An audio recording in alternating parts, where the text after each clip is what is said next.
Sister stroke తో కేటీఆర్ చిన్న మెదడు చితికిపోయిందన్నారు మంత్రి సీతక్క. కవిత చెప్పిన దయ్యం కేటీఆరే కావచ్చన్నారు.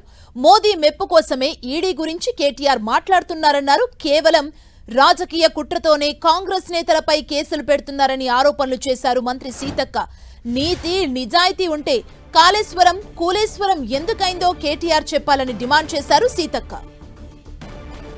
మోడీ దగ్గర ప్రశంసల కోసం ఇవాళ సిస్టర్ స్ట్రోక్తో బాధపడుతున్న కేటీఆర్ గారు మా రాహుల్ గాంధీ గారిని, సోనియమ్మను, సీఎం రేవంత్ రెడ్డి గారిని కూడా మరి రకరకాలుగా మాట్లాడుతూ శునకానందం పొందుతూ ఉన్నారు. ఆ శునకానందాలు వద్దు నాయన. ఇవాళ హెరాల్డ్ కేసు విషయంలో మీరు ఇవాళ ఏదైతే ఈడీ అభియోగం మోపిందో ఆ రోజు సీఎం గారు 2019లో పీసీసీ అధ్యక్షుడిగా ఉన్నాడు, సీఎంగా లేడు. మరి తెలంగాణకు సిగ్గుచేటు రేవంత్ రెడ్డి ఉండడం లేకుంటే ఇంకోరు ఉండడం అని మాట్లాడే అర్హత నీకుందా అని నేను అడుగుతున్నా. నువ్వు ముందుకొచ్చి నీకు నీతి నిజాయితీ రీతి ఉంటే కాళేశ్వరం నువ్వే కదా కట్టించినావు, ఎందుకు కూలిందో, కాళేశ్వరం ఎందుకు కూలేశ్వరం అయిందో దానికి జవాబు ఇవ్వు.